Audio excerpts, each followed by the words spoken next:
na khua a sei lua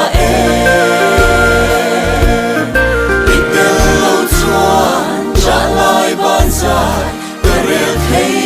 lo min ne mang che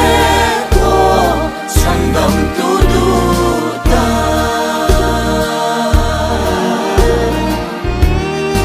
ile to tu ro la ne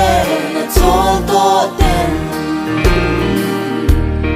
bilo a ve la ne na chol ve to tu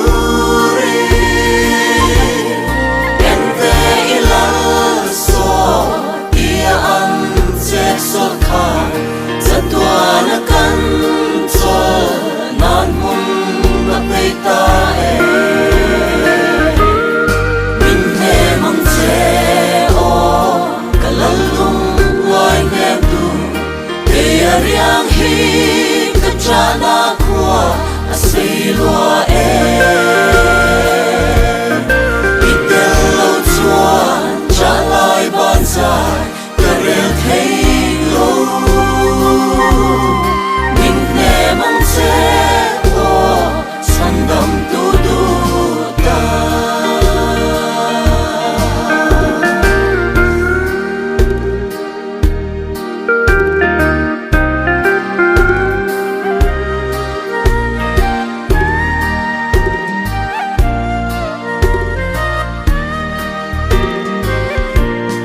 o ka chen na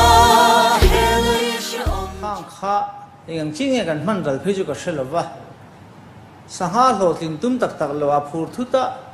ka ti ve don tia as atui po khuap hlei thei mang lova laina na mang zo to me po enga pasa don min ka ringa khati ang selection chung cha ate tia ti tak tak tur he la chuanin i khang kan pe chung cha bo film khur angai le in ka shi a khati nga ni lo chuan thil tak tak a chhuah chuang si lovin kan sum le pai central puina ani masjid sarkarina a puina ang chi kha hote te aluang ral mai mai a thil chen fa kom engma a theng don lovani ti lai te kha moini hian kan tar lang duwa a chuan kan member pui pu mon pui khan sangha hum hal chung chang te kha ron soya ne kan sangha mizo sangha lui sangha thatak tak te kan hum hal angaya tin engam chang chuan chung ko anga mizo te chu sangaman non ti lui kal non ti kan nia aman hun han siam ang ti him nan han ti ang chi te po ka support khom nei a hun le hun ni lova lo man chiamero hi chu mi pui te hi kan ti tu ni nga shelova ram shoi tu te lek phei chu ti pal pon bom mi lo tu ti kha kan sei tel zau du ni ka lo ne